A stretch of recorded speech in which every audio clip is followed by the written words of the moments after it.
Wacha tuingie haraka sana. On behalf of the government and the people of the Republic of Kenya, kwanza utoe part ya the people, sema tu on behalf of the government. Sisi on behalf of the government and your behalf, I extend sincere congratulations on her re-election. What re-election? No, because these people act blind, deaf, and I don't know what else. What re-election? I call upon the patriotic people of Tanzania to uphold peace and the rule of law, and I encourage all political actors and stakeholders to embrace dialogue.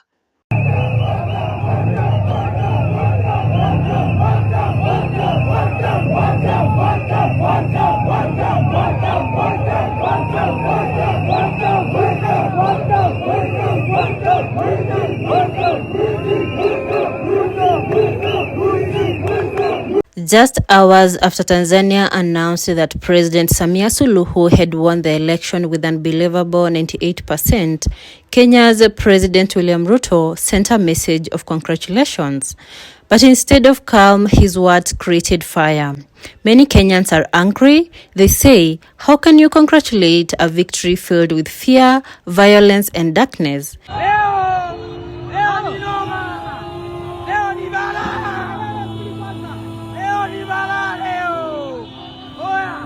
Gari ya polisi hiyo, gari ya serikali imekuja mbio.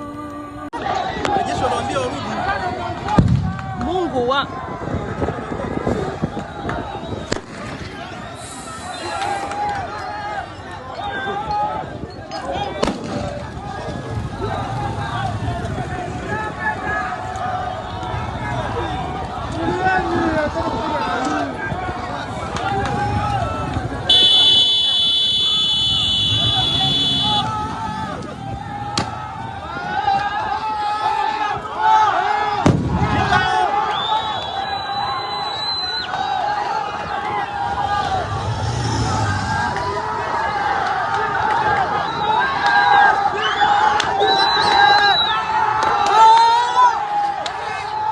Soon after that message, former Nandi Hills Member of Parliament Alfred Keter went to social media and posted powerful words. He said, "Which people of Kenya, you no longer speak on behalf of the people. You lost your legitimacy last year, June. Give us a break." Those few lines have become the voice of many.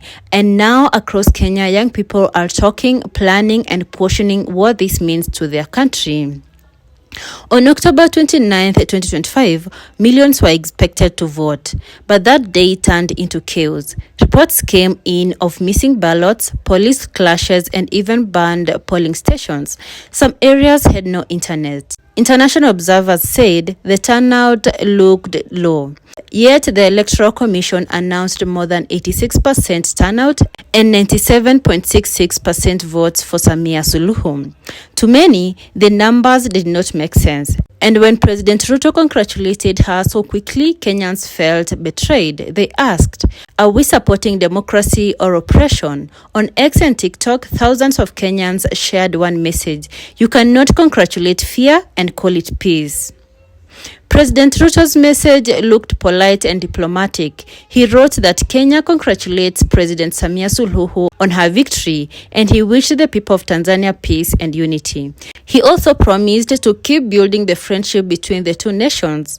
On paper, it sounded fine, but the timing was wrong, because only hours earlier, pictures from Dar es Salaam and Mwanza showed violence and tear gas. People were running from soldiers, and soon Kenyans began comparing that to their own protest at home. They said, when our own youth cry for jobs, we are told to stay calm. When Tanzanians cry for justice, we are told to congratulate.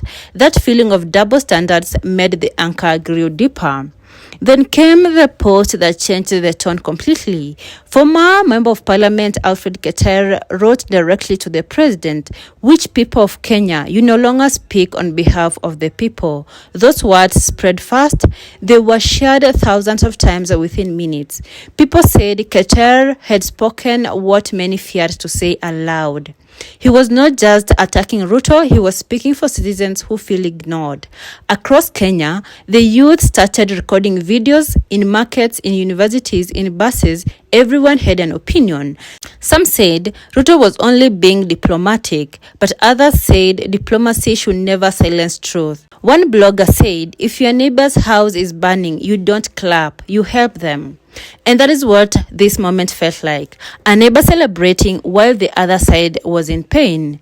This is bigger than politics. It's about values. When one country congratulates another during chaos, it sends a message about what kind of world we want to live in. Kenya and Tanzania are sisters, joined by trade, families, and dreams. But now one side is bleeding and the other side is smiling for cameras. Keter's reaction reminded Kenyans that leadership must speak for people, not power. It also reminded the youth that they have a voice.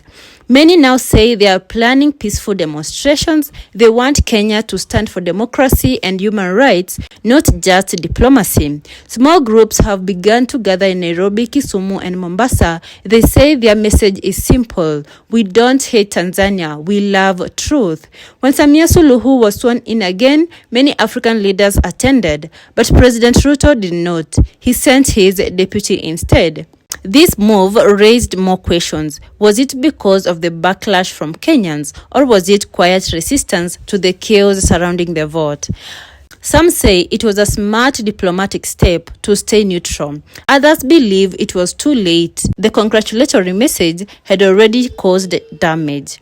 Still, Kenya and Tanzania remain key allies, and both sides are trying to cool the tension. Now Kenya watches carefully. Will there be demonstrations? Will Ruto respond to the criticism? Will East Africa learn from this storm? For now, the air is tense but calm. The youth are talking, the leaders are calculating, and the people are waiting. In politics, words are powerful. One message of congratulations has started a wave of questions. Questions about truth, leadership, and the future of democracy in East Africa. The story is not over, because when people begin to ask whose voice speaks for us, change is already on the way. Kabisa, nipongeze sana Tume Huru ya Uchaguzi kwa namna ilivyosimamia uchaguzi kwa mujibu wa katiba ya nchi yetu na sheria zetu zinazohusiana na shughuli za uchaguzi. Wameweza kusimamia uchaguzi kwa uhuru, uwazi na haki. Wakati wa uchaguzi mkuu tulikuwa na watazamaji wa uchaguzi ndani ya nchi, wa kikanda na waangalizi wengine katika ngazi za kimataifa. Ndani ya ukanda wetu wa Afrika tulikuwa na African Union, tulikuwa na ICJLR ile ya maziwa makuu, lakini tulikuwa na SADC, tulikuwa pia na waangalizi kutoka Afrika Mashariki. Kualika watazamaji au waangalizi hawa kunathibitisha dhamira yetu ya kuhakikisha kwamba